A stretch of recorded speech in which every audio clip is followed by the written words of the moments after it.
Buenas tardes, Iglesia Cristiana Filadelfia San José y amigos que nos siguen a través de las redes sociales. Dios les bendiga. En la tarde de hoy vamos a ver una reflexión basada en Josué, capítulo 1, versos 1 al 2 y 5 al 9. La he titulado ¿Cómo levantarnos y pasar el Jordán? ¿Cómo levantarnos y pasar el Jordán? Vamos a arrancar con una historia que es de la vida real y fue la del primer hombre que nadó en el Canal de la Mancha. Con sus frías corrientes y sus galernas y su impredecible clima, el Canal de la Mancha ha sido siempre una meta difícil para los nadadores de larga distancia de todo el mundo. Los nadadores de larga distancia han competido durante más de 120 años para conseguir nuevos récords de velocidad a través del Canal de la Mancha. Y son 33 kilómetros de frías corrientes y se han convertido en uno de los mayores retos de la natación. Hubo un hombre llamado el capitán Matthew Webb, la primera persona en cruzar el Canal de la Mancha en 1875. Y al prepararse para este reto, el atleta debió entrenarse duramente. Casi todos los nadadores hoy en día comienzan a entrenarse con al menos un año de antelación, teniendo en cuenta que deben practicar en agua fría. Y un nadador de larga distancia que no esté preparado para soportar una temperatura del agua de 13 grados centígrados o menos podría morir de hipotermia. Pero el mayor peligro es lo impredecible del tiempo. Un comienzo tranquilo puede acabar fácilmente en una galerna de fuerza 6 provocando grandes olas. Y también son comunes los bancos de niebla inesperados. Pero en el 58 dos nadadores tuvieron que ser guiados hasta la costa con las bocinas y las luces de los coches, al cruzarse con un banco de niebla costero. Conocer las mareas es a su vez crítico para poder cruzar este estrecho. En 1875, cuando este hombre declaró su intención de cruzar el canal a nado, los médicos expusieron que era fisiológicamente imposible. Había muchas posibilidades de que no saliera y que a nadie le parecía posible conseguirlo. Pues tuvo que engrasarse bien todo su cuerpo con aceite de marsopa para luchar contra el frío. Y Webb se tiró al mar desde el muelle Admiralty en Dover a las 12:55 del mediodía del 24 de agosto. Le acompañaba una pequeña flotilla de barcos que transportaban árbitros y periodistas que estaban ansiosos por difundir el histórico evento. Y fue así como nadando a brasa de forma constante, Webb se echó a la mar. Y cuando cruzó con un vapor a las 6 de la tarde, la tripulación francesa se lo quedó mirando con perplejidad. Pensaban que eran una banda de chiflados y ni siquiera se acordaron de animar a Webb. Y alimentándose con caldo de carne, con cerveza, con tazas de café y copas de brandy, continuó nadando. Eran las 9:20 de la noche, se encontró con una dificultad inesperada, cuando le picó una medusa, pero siguió adelante. Y durante 5 largas horas Webb luchó contra la corriente junto a la costa de Calais. Era terrible pensar que esta podría ser la causa de la derrota. Teniendo el puerto a la vista, declaró un testigo. Solo la determinación ciega de un bulldog lo hacía poder continuar. Webb perseveró hasta hacer historia y a las 10:40 de la mañana, el 25 de agosto, logró llegar a la playa de Calais. Y su agotador maratón duró 21 horas y 45 minutos. Pues pudo comprobar que podía cruzar el canal. Y bueno, leamos Josué capítulo 1, versos 1 al 2 y versículos 5 al 9. Aconteció después de la muerte de Moisés, siervo de Jehová, que Jehová habló a Josué, hijo de Nun, servidor de Moisés, diciendo: Mi siervo Moisés ha muerto. Ahora pues, levántate y pasa este Jordán. Levántate y pasa este Jordán, tú y todo este pueblo, a la tierra que yo les doy a los hijos de Israel. Nadie te podrá hacer frente en todos los días de tu vida. Como estuve con Moisés, estaré contigo. No te dejaré ni te desampararé. Esfuérzate y sé valiente, porque tú repartirás a este pueblo por heredad la tierra de la cual juré a sus padres que la daría a ellos. Solamente esfuérzate y sé muy valiente para cuidar de hacer conforme a toda la ley que mi siervo Moisés te mandó. No te apartes de ella ni a diestra ni a siniestra, para que seas prosperado en todas las cosas que emprendas. Y nunca se apartará de tu boca este libro de la ley, sino que de día y de noche meditarás en él para que guardes y hagas conforme a todo lo que en él está escrito, porque entonces harás prosperar tu camino y todo te saldrá bien. Mira que te mando que te esfuerces y seas valiente, no temas ni desmayes, porque Jehová tu Dios estará contigo en donde quiera que vayas. Y como primer punto vamos a ver la muerte.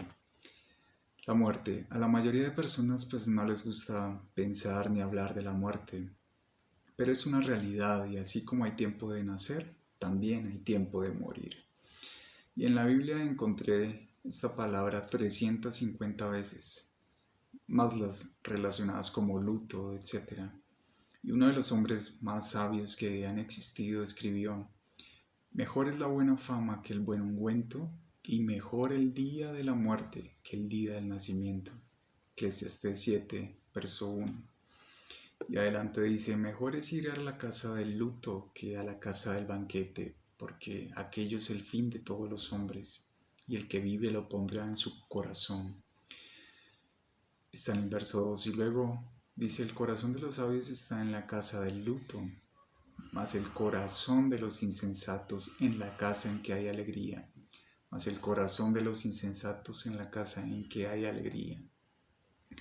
Y bueno, murió un gran líder, el pastor en ese entonces, el cual era Moisés. De niño fue salvado de las aguas y creció en el palacio de Faraón. Tuvo un carácter fuerte, tan fuerte que mató a un egipcio a golpes, después de ver que estaba oprimiendo a uno de los de su pueblo. Y lleno de imperfecciones, inseguridades, porque fue tartamudo, fue transformado. Y después de pasar por 40 años en el desierto, se transformó en un gran hombre que lideraría a su pueblo para sacarlos de Egipto y llevarlos a la tierra que Dios había preparado para ellos.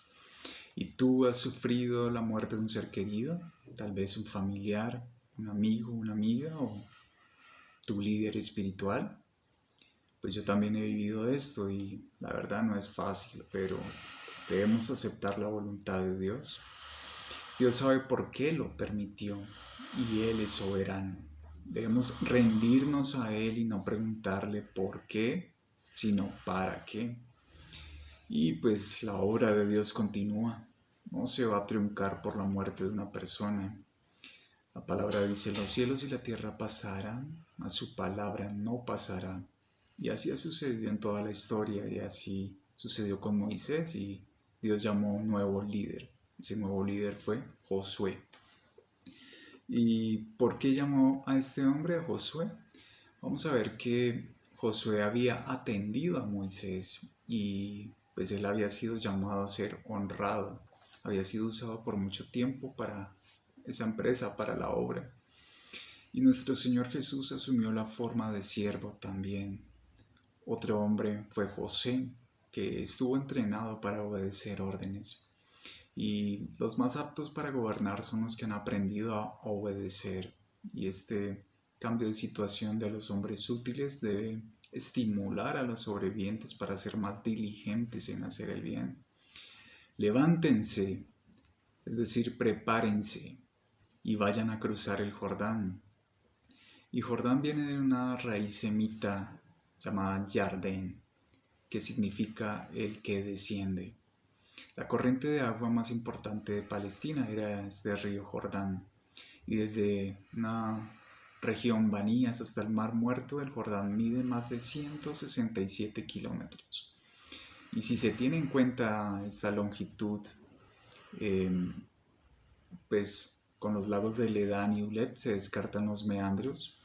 Y es el único río del mundo, también es algo particular, cuyo curso se halla en la mayor parte de su longitud por debajo del nivel del mar Mediterráneo. Y antes de la llegada de los romanos, el río, por ejemplo, carecía de puentes. Se tenía que cruzar mediante numerosos vados. de fácil acceso, pero por debajo de este lugar el Jordán solo era vadeable durante unas pocas ocasiones en el año. Es posible que en época de Josué, bajo la dirección divina, sucediera algo parecido. Dios se sirve tanto de las fuerzas de la naturaleza como de acciones también sobrenaturales para llevar a cabo su voluntad.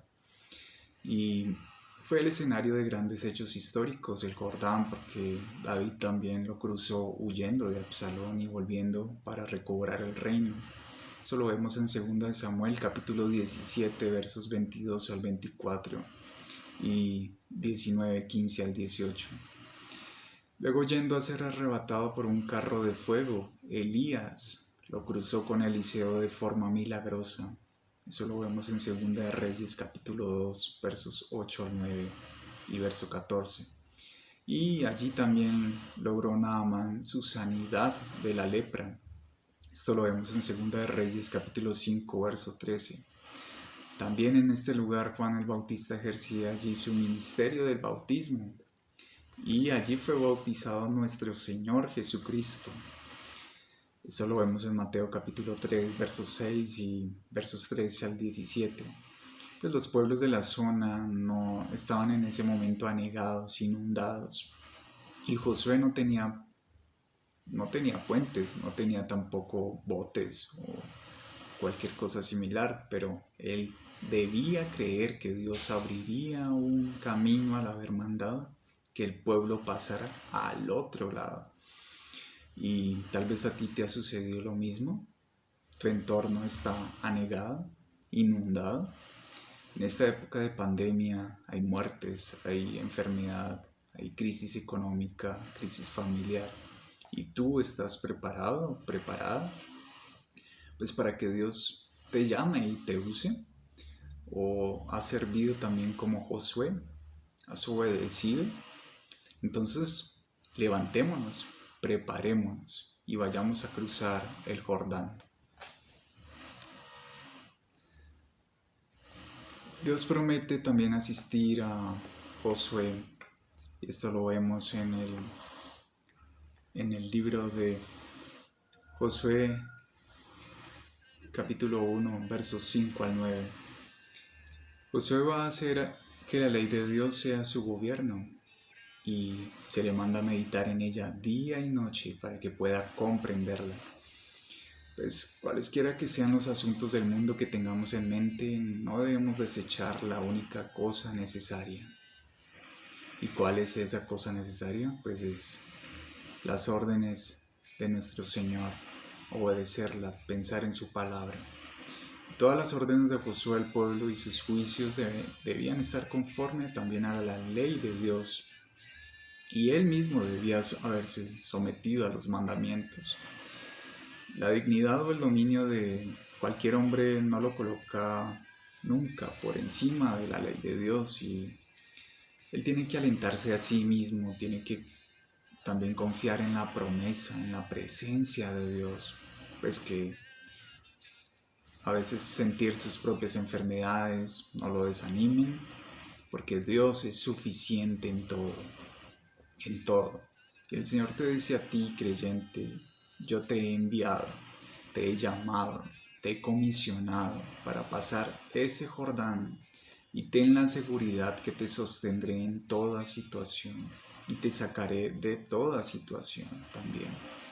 Puesto cuando estamos en la senda del deber, en sus sufrimientos por considerar la voluntad de Dios y el mandamiento de su Padre, vamos a creer, vamos a obedecer y a confiar en el Señor.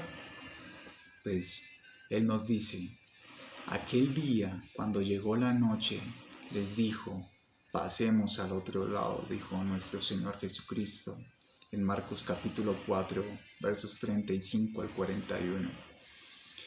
Vamos a orar. Señor Jesús, gracias por alentarnos, por facultarnos, por prepararnos y darnos las fuerzas para pasar este Jordán. Por darnos fuerzas para pasar por las tormentas, por las pruebas, por las aflicciones que como creyentes debemos enfrentar. En tu nombre nos levantaremos y pasaremos este Jordán. Nosotros y todo tu pueblo iremos a la tierra que tú nos has entregado como herencia, a nosotros tus hijos. Solamente que tu presencia vaya con nosotros, porque lo has prometido que así como estuviste con Moisés y con todos tus siervos, así estarás con nosotros, todos los días hasta el fin del mundo. Señor, seremos esforzados y valientes, no temeremos ni desmayaremos. Y a los que no te conocen, muéstrales tu misericordia y perdón para que puedan disfrutar de esa preciosa gracia, de esa misericordia y de ese perdón. Llénales con tu bondad y muéstrales tu salvación. En el nombre que es sobre todo nombre, Jesucristo nuestro Señor. Amén y amén. Dios les bendiga. Nos vemos en una próxima oportunidad. Saludos.